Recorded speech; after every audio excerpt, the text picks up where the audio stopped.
Oke, Assalamualaikum warahmatullahi wabarakatuh. Selamat pagi semuanya.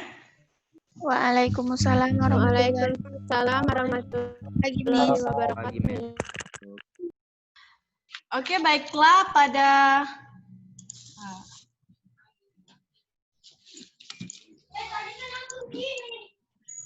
pertemuan kali ini kita akan melanjutkan pembelajaran minggu lalu, yaitu tentang pengenalan dasar astronomi.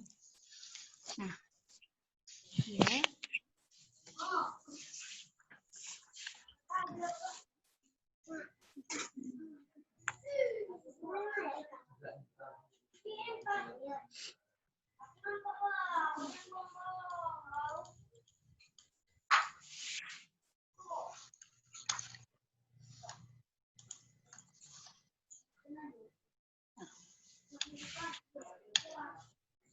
Adapun tujuan dari pembelajaran kita pada hari ini adalah yang pertama, siswa mampu mengelompokkan jenis-jenis planet dalam tata surya. Yang kedua, siswa mampu menghitung jarak planet dalam tata surya menggunakan deret ukur Titus Bode. Nah, minggu lalu kita udah kenalan nih sama satuan jarak yang dipakai dalam astronomi. Apa-apa aja kemarin? Minggu lalu ada 5 kan? Yang pertama kita udah belajar tentang satuan jarak SA, satuan jarak tahun cahaya atau light years, satuan derajat, detik busur, menit busur, kemudian satuan angstrom, dan satuan parsec. Nah, kalau kita udah mengenal awalnya, nah kita akan lebih dalam lagi nih.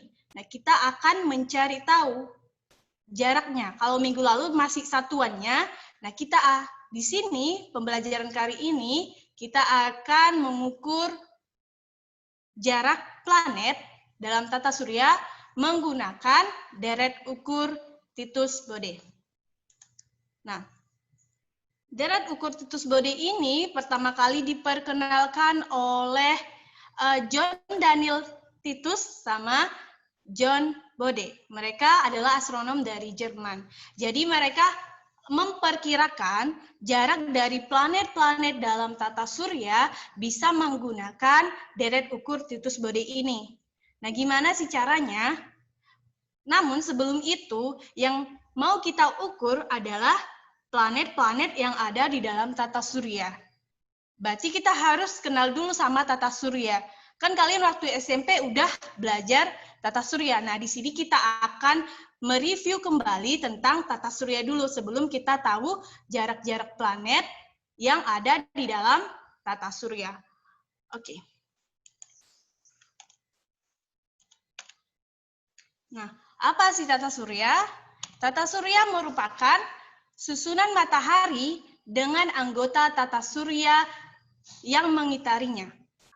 Nah, jadi di dalam tata surya ini adalah susunan matahari dan anggota-anggota di dalam tata surya. Jadi di dalam tata surya punya yang namanya anggota, punya member.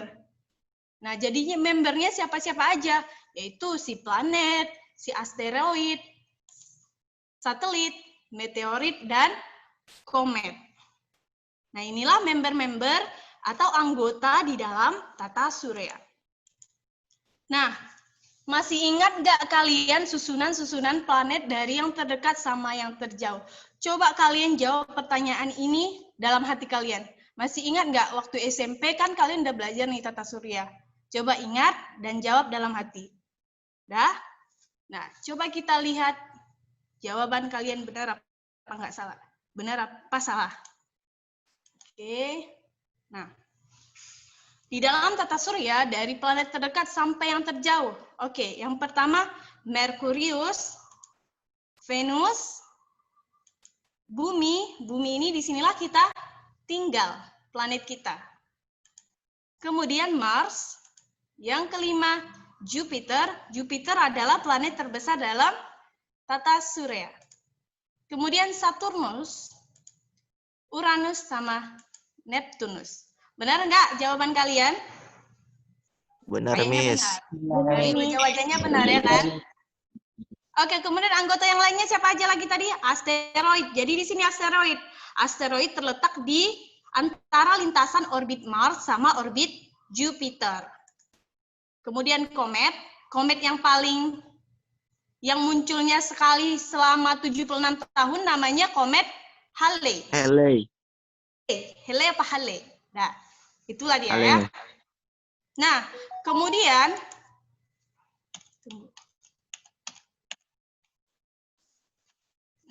dulu kan ada tuh satu lagi, dulu sempat sampai ada 9 planet. Satu lagi siapa? Masih ingat siapa yang nggak kalah lagi? Pluto. Sekarang dia udah bukan bagian dari planet. Kenapa bisa-bisanya dia didepak dari statusnya sebagai planet? Apa rupanya kesalahan si Pluto ini? Coba kita cek. Memotong orbit. Memotong orbit? Memotong orbit. Ya? Memotong orbitnya siapa? Neptunus. Ya. Oke, kita cek ya. Nah, jadi dulu waktu pertama kali si Pluto ini ditemukan, nah para astronom udah senang kali tuh. Kayaknya mereka menemukan satu planet ke-9 di dalam tata surya. Udah bahagia kali waktu itu kan. Kemudian rupanya semakin berkembangnya teknologi dan dilakukan pengamatan dengan teleskop Hubble, rupanya teleskop Hubble itu hasil pengamatannya banyak planet-planet yang mirip dengan si Pluto ini di dalam sabuk Kuiper. Nah, namanya sabuk Kuiper. Jadi dalam situ rupanya banyak sekali berpuluh ribu planet yang menyerupai objek langit yang menyerupai Pluto. Jadi kalau misalnya Pluto dikategorikan planet, berarti 70 ribuan lagi yang udah ditemukan itu berarti harus dikategorikan planet juga lah gitu kan. Nah, jadi muncullah perdebatan di antara para astronom saat itu, sehingga dipertanyakanlah statusnya si Pluto ini. Nah, jadi pada tahun 2006 International Astronomical Union atau Persatuan Astronomi Internasional mengambil keputusan untuk mendefinisikan syarat sebuah objek planet dikategorikan sebagai planet. Nah, jadi syaratnya itu ada 3. Yang pertama, planet itu harus mengorbit matahari. Yang kedua, planet itu harus berbentuk bulat sebagai tanda bahwa objek benda langit ini memiliki gaya gravitasi yang kuat. Dan yang ketiga, planet itu harus mampu membersihkan orbitnya dari objek-objek benda langit lainnya. Coba kita lihat si Pluto. Kalau si Pluto harus mengorbit matahari, oke, syarat yang pertama dipenuhi oleh si Pluto. Kita checklist. Kemudian yang kedua, harus berbentuk bulat. Ya, si Pluto ini berbentuk bulat. Nah, jadi syaratnya terpenuhi. Namun yang syarat yang ketiga, Pluto harus mampu membersihkan orbitnya dari objek-objek benda langit lainnya.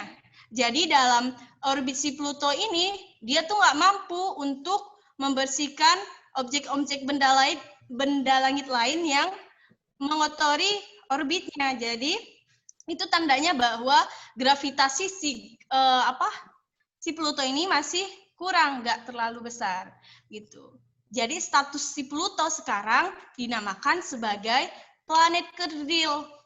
Planet kerdil ya, bersama dan beberapa planet kerdil lainnya yang telah ditemukan seperti Ceres, Makemake, Haumea, dan Eris. Begitulah sekilas tentang si Pluto. Sekarang kita lanjut ke pengelompokan planet. Jadi di dalam tata surya yang 8 planet itu dibagi-bagi lagi pengelompokannya. Yang pertama, pengelompokan planet berdasarkan bumi sebagai pembatasnya. Jadi kalau bumi sebagai pembatas di antara 8 planet yang ada dalam tata surya, dikelompokkan menjadi planet inferior dan planet superior. Apa itu planet inferior sama superior?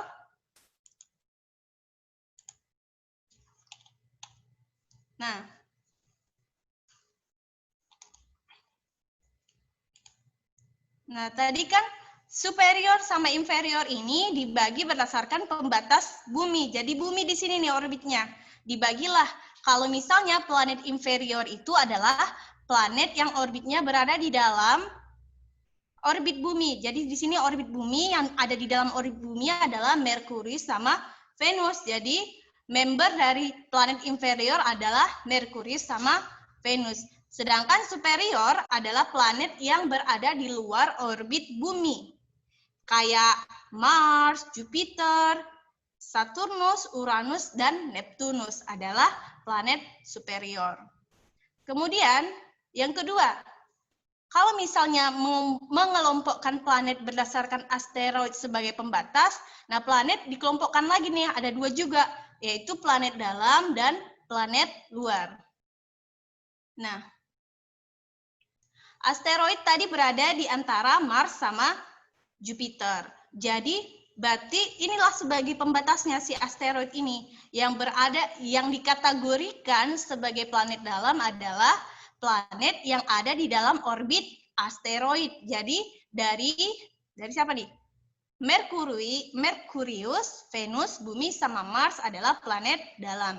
Sedangkan planet luar adalah yang ada di luar orbit dari asteroid, dari Jupiter sampai Neptunus.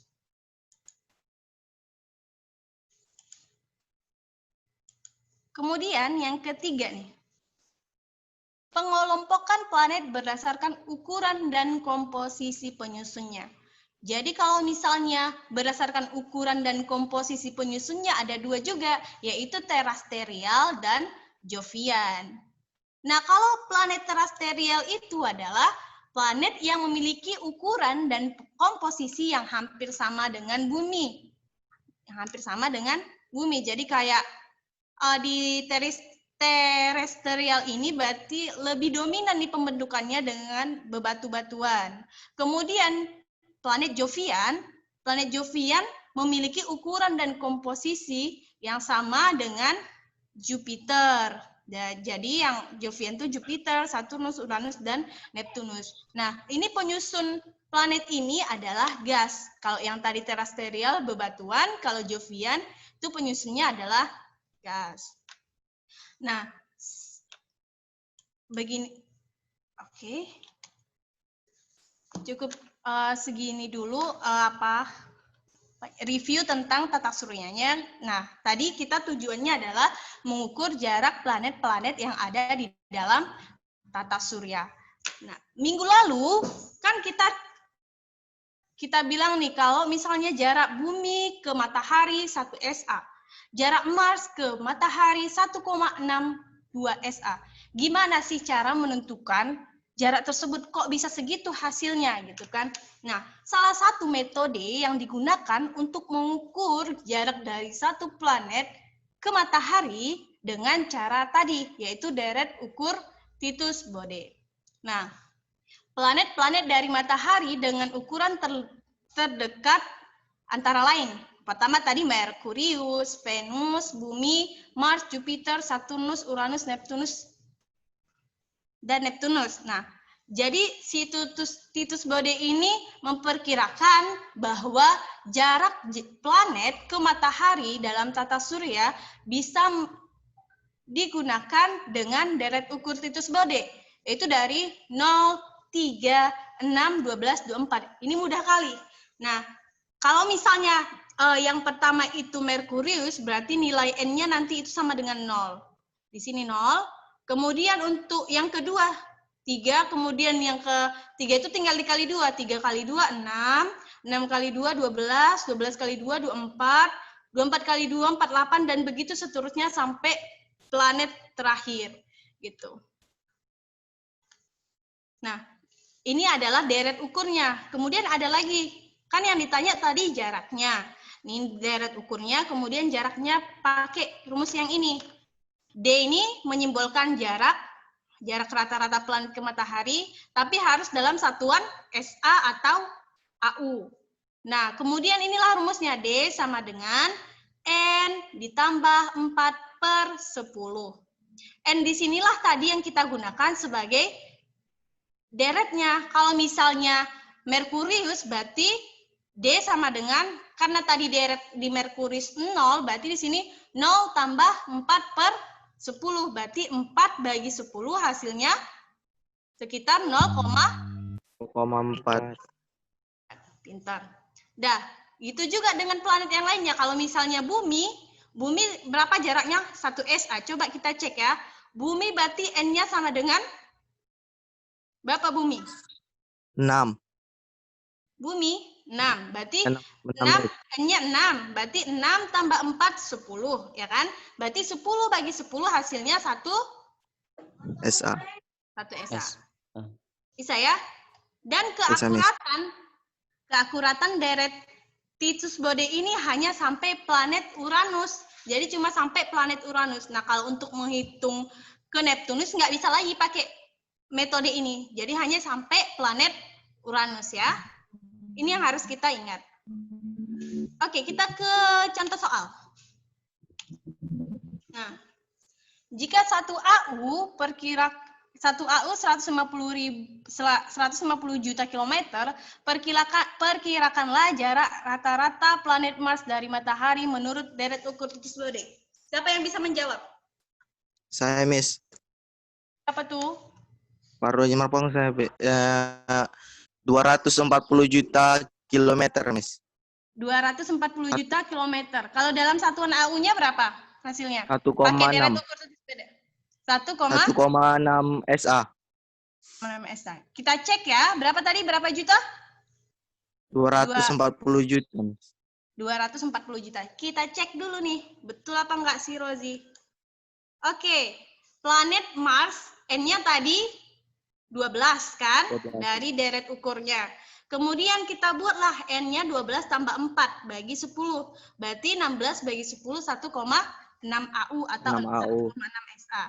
Nah, tadi kalau kita misalnya ukur ke kilometer, tinggal dikalikan 1,6 kali 150 juta kilometer. Hasilnya 240 juta kilometer. Mudah kan? Oke, soal yang kedua kita coba ya.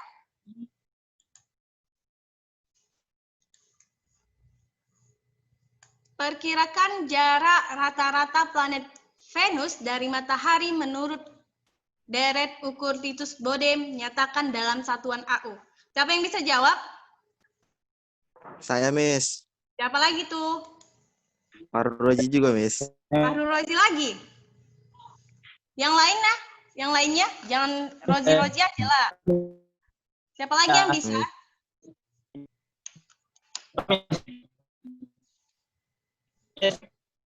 Apa? Saya, Miss. Sebutkan namanya, Nak. Nama saya Dita, Miss. Bintang. Dita. Yang cewek dulu, yang cewek tadi siapa tuh? Yang Dita, Miss. Dita. Ya, coba Ya, berapa jawabannya? 0,7 AU, Miss. 0,7 AU. Mari kita cek jawaban dari Dita. Tada. Oke. Planet Venus N-nya sama dengan 3. Kemudian jarak rata-rata planet Venus ke matahari bisa diukur 3 tambah 4 bagi 10 sama dengan 0,7 AU. Mudah kan? Jadi nanti kalau tes dapat soal yang kayak gini pasti nggak ada lagi yang salah kan? Udah bisa semua kan? Bisa, Miss. Nah, jadi untuk pembelajaran kali ini dulu tentang cara mengukur jarak dari planet dalam tata surya ke matahari. Nah, minggu depan baru kita mengukur jarak yang lebih jauh lagi, yaitu jarak bintang. Kalau ini masih planet, minggu depan kita akan cari tahu cara mengukur jarak bintang. Nah, apa-apa aja tadi kesimpulannya? Yang pertama bahwa ada planet-planet itu dikelompokkan dari beberapa jenis, yaitu bumi sebagai pembatasnya, ada inferior sama superior. Kemudian kalau asteroid sebagai pembatasnya ada planet dalam sama planet luar.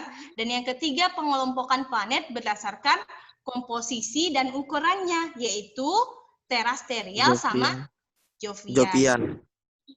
Kemudian untuk mengukur jarak planet di dalam tata surya bisa menggunakan deret ukur Titus Bode. Deretnya itu dari 0, 3, 6, 12, 24, dan seterusnya. Oke, bisa sampai di sini? Bisa, Miss. Cukup sekian dulu pembelajaran hari ini. Mohon maaf jika terdapat kesalahan. Semoga apa yang kita pelajari ini berkah dan diridhoi Allah Subhanahu wa taala. Amin ya rabbal alamin. Akhir kata, assalamualaikum warahmatullahi wabarakatuh. Waalaikumsalam warahmatullahi wabarakatuh. Wabarakatuh.